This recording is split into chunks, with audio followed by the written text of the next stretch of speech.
नमस्कार बच्चों, स्वागत है आज की वीडियो में। आज की वीडियो क्लास 12th बायोलॉजी के लिए बहुत ज़्यादा इम्पोर्टेंट होने वाली है, ठीक है ना।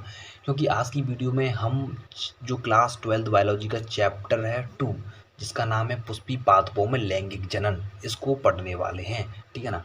तो आज की वीडियो में तो केवल हम पुष्प की संरचना के बारे में जानेंगे, ठीक है ना। तो इसके जो और भी टॉपिक हैं उनके बारे में अलग से वीडियो लेकर आएंगे, ठीक है ना। तो आज की वीडियो में तो केवल हम पुष्पी संरचना के बारे में जानेंगे, तो वीडियो बहुत ज़्यादा इंपॉर्टेंट होने वाला है, ठीक है ना। तो और वीडियो में आगे बढ़ने से पहले हमारे चैनल को सब्सक्राइब कर देना, ठीक है ना। जो साइंस स्टडी पीसीबी चैनल है इसको सब्सक्राइब कर देना। तो चलिए वीडियो स्टार्ट करते हैं। तो सबसे पहले हम बात करेंगे इसके परिचय के बारे में। जो आपका चैप्टर है पुष्पी पादपों में लैंगिक जनन, तो इसके सबसे पहले हम इंट्रोडक्शन के बारे में बात कर लेते हैं। तो पुष्पी पादप, जो आपके पुष्पी पादप होते हैं, इनको क्या कहते हैं? आवृतबीजी पादप अर्थात एंजियोस्पर्म पादप कहते हैं। पहली बात तो ये है कि जो ऐसे पादप होते हैं इनमें पुष्प बनते हैं, ठीक है ना। और दूसरी बात होती है कि इसमें जो बनने वाले बीज हैं वो फलवृत्ति के अंदर होते हैं, ठीक है ना। देखो इसमें लिखा भी है, पुष्पी पादपों को आवृतबीजी पादप या एंजियोस्पर्म पादप भी कहा जाता है, क्योंकि इन पादपों में पुष्प बनते हैं तथा बीज होता है वो एक आवरण से या कह सकते हैं फलवृत्ति से ढके हुए रहते हैं। तो इतना आपको क्लियर होना चाहिए कि आवृतबीजी पादप क्या होते हैं, ठीक है ना। नेक्स्ट हम बात करेंगे कि इन पादपों में अंडाशय, जो पादप होते हैं इनमें जो बनने वाला अंडाशय है वो बीज में फल में परिवर्तित हो जाता है, और जो बीजांड है वो बीज में परिवर्तित हो जाता है, ठीक है ना। तो इसके बारे में हम अगली वीडियो में विस्तार से समझाएंगे, ठीक है ना। नेक्स्ट है फ्लोरिकल्चर क्या होता है। फ्लोरिकल्चर की बात करते हैं तो पुष्प की खेती या पुष्प की कृषि करना क्या कहलाता है? फ्लोरिकल्चर कहलाता है। यहाँ से आपका 1 नंबर का क्वेश्चन बनता है, ठीक है ना। तो ये भी आपके लिए इम्पोर्टेंट है, ठीक है ना। दोस्तों आप चाहें तो नोट्स भी बना सकते हो, ठीक है ना। मैंने भी नोट्स बनाए, ये सभी आपके नोट्स हैं, ठीक है ना। तो आप भी मेरी तरह नोट्स बना सकते हो जो आपकी परीक्षा के लिए बहुत ज़्यादा महत्वपूर्ण होने वाले, ठीक है ना। नेक्स्ट हम बात करेंगे पुष्प की संरचना के बारे में, ठीक है ना। तो इसको हम अलग से डायग्राम पे बना लिया है मैंने, इस तरीके से बना लिया है। अब इस पुष्प की संरचना के बारे में हम जानते हैं, ठीक है ना। तो ये क्या है? आपका पुष्प है। ये क्या है? आपका पुष्प है। पुष्प की क्या है? एक अनुदैर्ध्य काट है। क्या है ये? अनुदैर्ध्य काट है, ठीक है। तो सबसे पहले बात करेंगे इस पुष्प के ये वाला भाग, जो नीचे वाला भाग होता है ना, ये क्या होता है? ये होता है आपका पुष्प व्रंत। इसको क्या बोलेंगे? पुष्प व्रंत। पुष्प व्रंत मतलब ये होता है कि एक व्रंत होता है जिस पर जो पुष्प है ना वो टिका हुआ रहता है, एक तरीके से इससे टिका रहता है, ठीक है ना। नेक्स्ट बात करते हैं, ये होता है आपका पुष्पासन। ये क्या होता है आपका? पुष्पासन। पुष्पासन का मतलब होता है कि जो पुष्प के जितने भी जो भाग होते हैं ना वो इस पर टिके हुए रहते हैं, एक तरीके से रखे हुए होते हैं। किस पे रखे हुए होते हैं? पुष्पासन पे रखे हुए रहते हैं, ठीक है। नेक्स्ट बात करेंगे, ये होते हैं इसके बाह्यदल। क्या है जी? बाह्यदल, ठीक है ना। बाह्यदल हो गए। नेक्स्ट ये होते हैं आपके दल। देखो बाह्यदल आपस में मिलकर बहुत सारे जो बाह्यदल होते हैं उनको क्या बोलते हैं? बाह्यदल पुंज कहते हैं। क्या कहते हैं इनको? बाह्यदल पुंज कहते हैं, कैलेक्स कहते हैं, ठीक है ना। इसी तरीके से जो दल होते हैं आपस में मिलकर क्या बनाते हैं? दलपुंज बनाते हैं। ये हो गए आपके दलपुंज, ठीक है ना। तो बाह्यदल हो गए और दलपुंज हो गए। नेक्स्ट है इसकी बात करते हैं। तो ये इस तरह की जो संरचना है ना, ये क्या होते हैं? आपके पुंकेसर होते हैं। क्या होते हैं? ये आपके होते हैं पुंकेसर। क्या होती हैं ये? आपके पुंकेसर होते हैं। इनको बोलते हैं स्टेमन। क्या होते हैं ये? आपके स्टेमन होते हैं। पुंकेसर की बात करते हैं तो ये 2 प्रकार के होते हैं। कितने प्रकार के होते हैं? 2 प्रकार के होते हैं। एक होता है परागकोश। क्या होता है? एक होता है आपका परागकोश और एक होता है आपका तंतु, ठीक है ना। इसको बोलते हैं फिलामेंट। क्या बोलते हैं? फिलामेंट, ठीक है ना।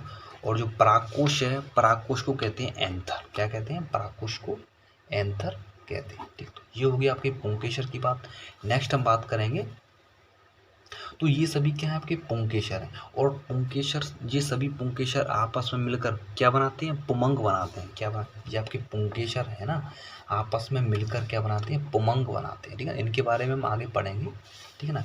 अब बात करते हैं किसकी? स्त्री केसर के बारे में बात करते हैं। तो ये क्या है आपकी? ये पूरी आपकी स्त्री केसर है। ये क्या है? आपकी स्त्री केसर, ठीक है ना। क्या है? आपकी स्त्री केसर है, ठीक है ना।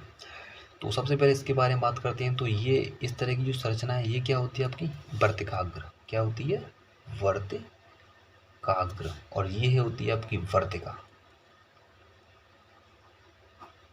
इसको बोलते हैं हम स्टिग्मा और इसका नाम होता है स्टाइल, ठीक है ना।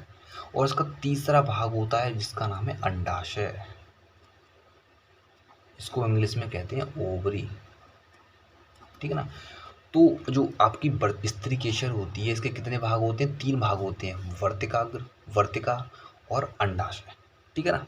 तो इस तरीके से जो आपके पुष्प है इस संरचना के ये भाग होते हैं, ये सभी क्या होते हैं, पार्ट होते हैं, ठीक है ना। इसके बारे में और आगे पढ़ेंगे। तो इस तरीके से क्या होती है जो पुष्प की संरचना होती है, ठीक है ना। यहाँ पे लिखा हुआ है पुष्प वृंत है, ये पुष्पासन है, ये बाह्यदल है, दल है, ठीक है ना। और ये आपके क्या होती हैं, पुंकेसर होते हैं, पुंकेसर, और पुंकेसर के 2 भाग होते हैं, परागकोश और एक होता है तंतु, ठीक है ना।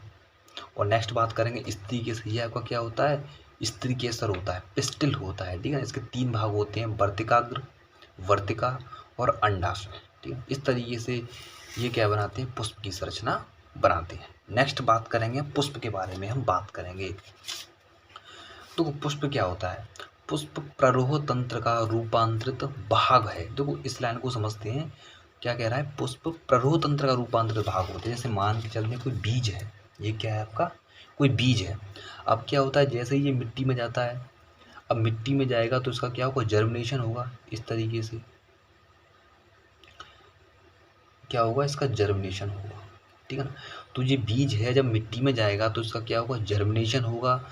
जर्मिनेशन होने के बाद इसके 2 भागों का निर्माण होगा, एक तो जो वायवी भाग का निर्माण हुआ और एक होगा जो आपका भूमिगत वाला भाग होता है। जो वायवी वाला भाग होता है इसको बोलते हैं सूट सिस्टम, सूट सिस्टम अर्थात प्ररोह तंत्र, क्या बोलेंगे इसको, प्ररोह तंत्र। और जो नीचे वाला भाग होता है इसको बोलते हैं रूट सिस्टम, रूट सिस्टम, इसको कहते हैं जड़ तंत्र। बीज जब मिट्टी में जाएगा तो इसका क्या होगा, जर्मिनेशन होगा। जर्मिनेशन होने के बाद इसके 2 भागों का निर्माण होगा, एक बनेगा सूट सिस्टम, रूट सिस्टम, ठीक है ना, दूसरा। और जो आपका सूट सिस्टम है, प्ररोह तंत्र, इससे आपके जो आपका तना है, पत्तियां हैं, शाखाएं हैं और पुष्प का निर्माण होता है। तो यहाँ पे लिखा हुआ है कि जो पुष्प है वो प्ररोह तंत्र का रूपांतरण है। इसका मतलब क्या हुआ कि जो प्ररोह तंत्र का रूपांतरण है कौन, पुष्प, ठीक है ना। पुष्प प्ररोह तंत्र का रूपांतरित भाग है जिसे आवृतबीजी पादपों का आकर्षक अंग माना जाता है, जिसका उपयोग सौंदर्य, आभूषणात्मक, सामाजिक, धार्मिक, सांस्कृतिक महत्व में किया जाता है। एक पुष्प के मुख्य रूप से 4 भाग या चक्र होते हैं, ठीक है। हम पहले पढ़ चुके हैं कितने चक्र या भाग होते हैं, 4 होते हैं। सबसे पहले बात करते हैं बाह्यदल पुंज। अब जो बाह्यदल पुंज होता है ना, ये पुष्प का प्रथम चक्र होता है जो अनेक बाह्यदलों से मिलकर बना होता है। अर्थात जो बहुत सारे जो बाह्यदल होते हैं मिलकर किसका निर्माण करते हैं, बाह्यदल पुंज का निर्माण करते हैं, ठीक है ना। इसी तरीके से बात करेंगे दलपुंज के बारे में। कोरोला, यह पुष्प का दूसरा चक्र होता है जो अनेक दलों से मिलकर बना होता है, सेपल से मिलकर बना होता है। और दलपुंज की बात करते हैं तो बहुत सारे दल मिलकर किसका निर्माण करते हैं, दलपुंज का निर्माण करते हैं, ठीक है ना। नेक्स्ट बात करेंगे पुमंग, एंड्रोशियम, ठीक है ना। यह पुष्प का तीसरा चक्र होता है जो अनेक पुंकेसरों से मिलकर बना होता है। अर्थात ऐसा होता है कि बहुत सारे पुंकेसर मिलकर किसका निर्माण करते हैं, पुमंग एंड्रोशियम का निर्माण करते हैं, ठीक है ना। और यह क्या होता है, एक नर जननांग होता है, ये आपको ध्यान रखना है। जो पुमंग होता है वो क्या होता है, एक नर जननांग होता है, ठीक है ना। नेक्स्ट बात करेंगे जायांग की, गायनोशियम की। तो यह पुष्प का चौथा चक्र होता है जो स्त्री केसरों से मिलकर बना होता है। अर्थात बहुत सारे स्त्री केसर मिलकर जायांग का निर्माण करता है। और यह एक मादा जननांग होता है, कैसा होता है, मादा जननांग होता है। तो इस तरह की जो आपकी पुष्प की संरचना है वो यहाँ पे खत्म होती है, ठीक है ना। नेक्स्ट दिया है आपका निषेचन पूर्व संरचना है घटना, जिसमें आपको पुंकेसर पढ़ना है, लघु बीजाणु पढ़ना है, लघु बीजाणुधानी और परागकण पढ़ना है, ठीक है ना। तो इस तरीके से ये आपका चैप्टर मैं पूरा पढ़ाऊँगा, इसी चैनल पे मैं इस चैप्टर को पूरा पढ़ाऊँगा, ठीक है ना। आप देख सकते हैं कि वीडियो बहुत ज़्यादा इंपॉर्टेंट होने वाला है, ठीक है ना। वीडियो आपका बहुत ज़्यादा इम्पोर्टेंट होने वाला है। ये सभी मैं आपको नेक्स्ट वीडियो में पढ़ाने वाला हूँ, जो पुंकेसर के बारे में, ठीक है ना। नेक्स्ट वीडियो में आपको पुंकेसर, लघुवीर उदानी और परागकण के बारे में पढ़ाऊँगा, ठीक है ना।